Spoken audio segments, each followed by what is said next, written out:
বন্ধুরা, আমরা কিছুদিন আগে এই চারাগুলো রোপণ করেছিলাম। কেবল সবেমাত্র গাছে ফল আসা শুরু হয়েছে। দেখুন কি সুন্দর ছোট ছোট ফল আসছে। দেখুন সবেমাত্র ফল আসা শুরু হয়েছে আমাদের গাছে। এই যে কেবল ফল আসছে কিছু কিছু জায়গাতে, এই যে কিছু কিছু জায়গায় ফল আসছে খুব সুন্দর। এই যে মাটি ফুঁড়ে দেখুন ফল বেরোচ্ছে। এই দেখুন কি সুন্দরভাবে মাটি ফুঁড়ে ফল বেরোচ্ছে।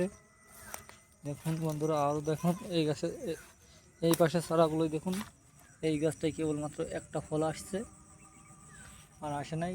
অনেকগুলো ফুল এসছে, কেবল ফুল হয়েছে গাছগুলাই।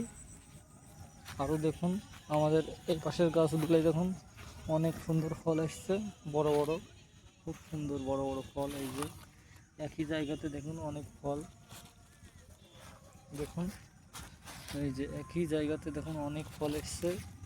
এই ফলগুলো অনেক বড় বড় হয়েছে, অনেক সুন্দর, কেবল পাকা অবস্থায়। আর সপ্তাহখানিকের ভিতরেই এই ফলগুলো পেকে যাবে। দেখুন এই দেখুন কি সুন্দর ফল এসছে। ফলগুলো অনেক সুন্দরভাবে গাছে পেকে গিয়েছে।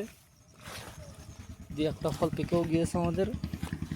এই যে এই বাদাম গাছটার গোড়ায় দেখুন দেশি বাদাম, অনেক সুন্দর নীলকণ্ঠ ফুলের গাছের ভিতরে একটা ফল এসছে।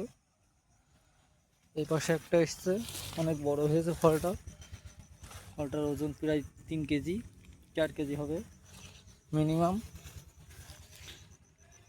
বন্ধুরা দেখুন অনেক সুন্দর ফুল এসছে গাছগুলাতে, অনেক ফুল, অনেক কড়ি এসছে।